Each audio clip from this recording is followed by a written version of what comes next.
Hey guys, my name is Zach Ferguson, and this channel is all about helping you guys reach your tricking goals. I may not be the best tricker, but hopefully my experience can help you guys become the best. This is a tutorial for a scoot. And as you can see, I'm at the gym because I'm currently working camp. Normally I have a mask on, but I don't have a mask on right now because ain't nobody here right now. I'm about to teach a virtual class from the gym, but I wanted to go over something easy really quick. So I'm gonna actually have more of a live tutorial this time and teach you guys how to scoot. The only supplies you may need for this is a line or open space. A scoot is not that hard of a move and it's pretty easy to figure out by yourself, but I've taught a lot of people how to scoot and some people have a bunch of questions. So I wanna just cover it anyway because I wanna cover everything on this channel. I don't want to neglect super beginners. I want you guys to have a guide from 0 to 1 because you're still gonna have to put in the effort to get good. So at least I can kind of make a roadmap for you guys so that you can see how to get good. So like I said, this is gonna be a little more live than normal. I'm going to be talking into my mic and I'm gonna go over and show you a couple examples. I might be overlaying some examples also, but I just wanted it to be super quick. And even though this is already a quick video, I'm gonna go ahead and do a quick tutorial. So let's do that really fast.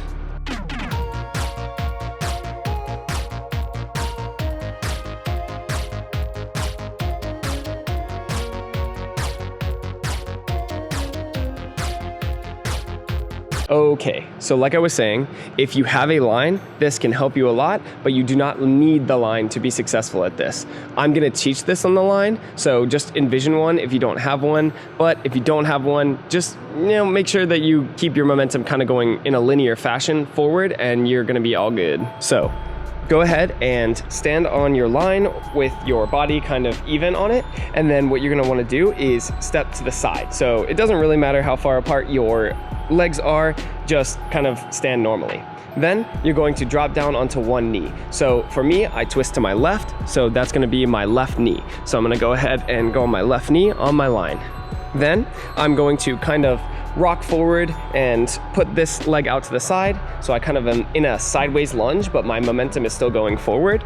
Then I'm gonna kind of fall forward towards the line. And then I'm gonna put my left hand down because I twist to my left where my momentum wants to put it. So I'm leaning forward with momentum, but my hand kind of naturally goes out to the side to catch me.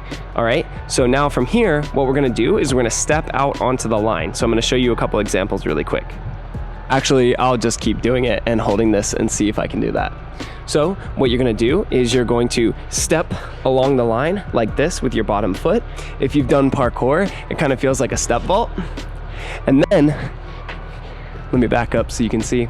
And then what you're gonna do is you're gonna kind of pivot. So step onto the line, and then this leg is out to the side, this hand is out to the side, and then you kind of pivot on this foot that's down. So go on the balls of your feet and lift this back leg behind you, all right? Then we can reset and go back to that kind of momentum falling forward feeling, step through, and then try to turn around and kind of stand up all in one motion. So the left leg is staying on the line, but the right leg is kind of back in an eagle position, being pulled up, and then you kind of let your weight pull you backwards and you just step down. So there's multiple ways you can use a scoot. It's not just for swinging like a lot of people think.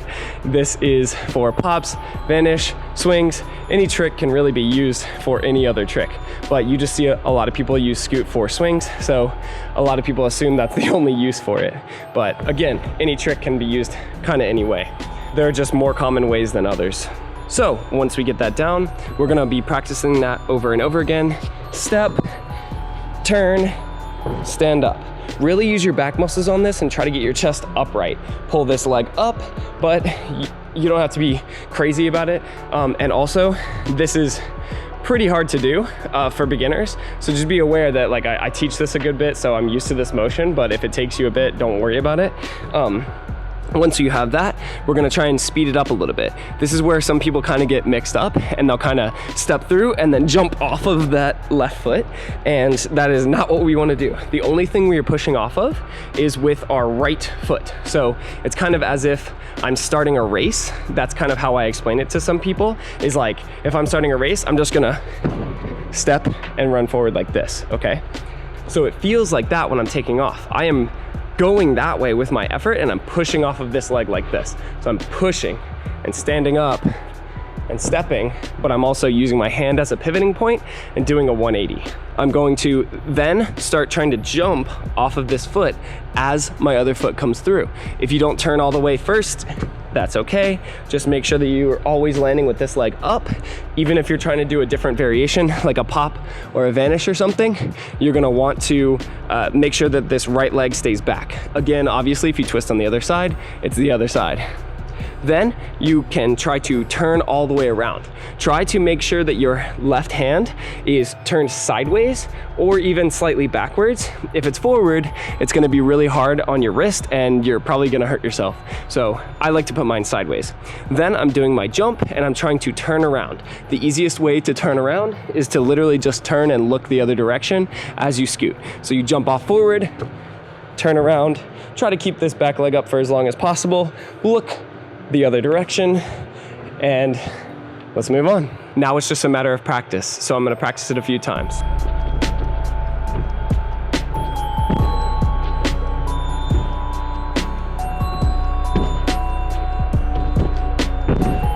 All right, so there are a few examples for you.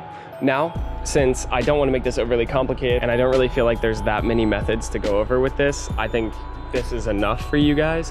What I'm gonna do instead is I'm gonna go over some common mistakes. So the first and most detrimental common mistake, in my opinion, is crunching up in a ball. So a lot of times what people do is they'll do their scoot and they'll go super fast, but they will round their back and they will crunch in a ball. So what you wanna do, like over almost anything, is get your chest up and almost arched with this leg up as you're standing up. If you guys land your scoot like this, how are you gonna use that? When you stand up, you're gonna already be here, so your foot is down and your chest is still down. Then you have to get all the way up to here before you even jump. What you wanna do is you wanna land your scoot like this. So say you're gonna go for a pop, what you're gonna do is just kind of tee up as if you were doing like a gymnastics tee, and you pull with your body and you stand up all at the same time, so that by the time that this foot touches the ground, your head is up. This is all connected. So regardless of whether you're doing a swing, you're doing a pop,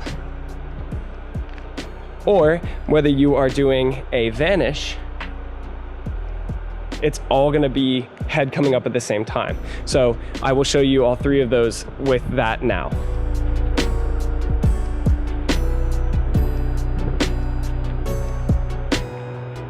So swing, pop, vanish.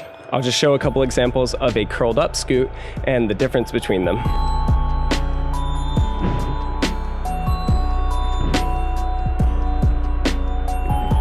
Sick. So don't be that guy who just curls up on their scoot. Get maximum power by elongating your scoot. So that's the second one. Even though this kind of seems like the same tip, elongating your scoot is what gives you power. So what we're doing is we're taking our force, we're going forward, kind of like we're doing a round off, and then we are turning it around just like we're doing a round off, but we're making it a little more sideways, and we are obviously not snapping down with 2 feet. So what you're doing is you're taking forward momentum and you're turning it immediately into backwards momentum. And then depending on how you use your scoot, then you're using sideways momentum. So if I'm doing a swing, if I'm doing like a gainer switch, I'm using pretty much only backwards momentum. If I'm doing a cork, then I'm using backwards and sideways momentum. If I'm doing a pop flash, then I'm using basically only backwards momentum, maybe a little bit of sideways. If I'm doing a vanish, like a vanish 9 or something, then I'm actually using almost exclusively sideways momentum, but with a little bit of linear momentum also. So it's all kind of like this mix of going forward with our momentum and then using the sideways momentum at the same time. I'll show you what I mean.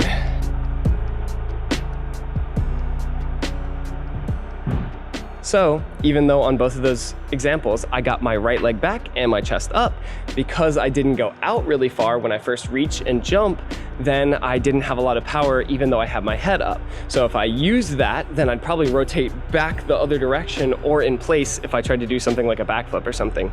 So you want to reach out really far with your momentum or with your hand to gain momentum and really jump out when you go for it. So you don't want to just place your hand right next to yourself, because even if you do good technique and then you stand up with your leg back and your chest up, if you haven't gained any momentum by covering distance, then you're not actually gonna have much power in your scoot. I'll show you a couple examples.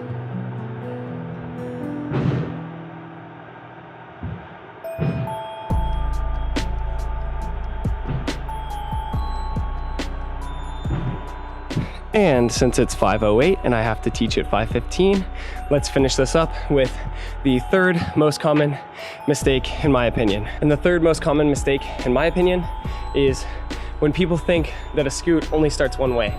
Just because I teach you to go on your knee doesn't mean that you always have to go on your knee for a scoot. So people get in this mindset of like, oh, my coach taught me this way, or I saw this tutorial and he said do it exactly this way. That's why I kind of mix it up and teach you a bunch of different methods on most of my tutorials, because there are many paths to the same place.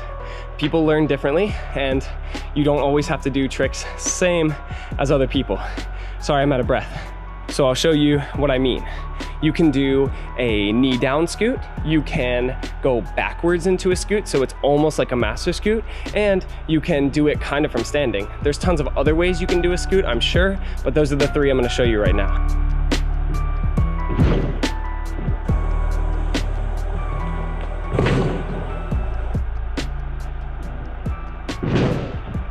So I hope this video was helpful. I'm just getting back from vacation when you're watching this, so I'm chilling and cleaning up my house and getting ready for the week. But like I said, I didn't want to leave you guys hanging, so going over scoot. Maybe something helped you with this tutorial. Maybe even if you had a scoot, you gained some knowledge that maybe you didn't have before. Or if I helped teach you a scoot with this tutorial, please let me know in the comments below. Hit the like button if it helped you, and please let me know if there are other super basic moves that you want me to make a tutorial for, that I can kind of do a quick one like this for you. And please help me on my quest to 1,000 subs by subscribing down below. And until next time, I will see you later. I'm gonna go teach my class.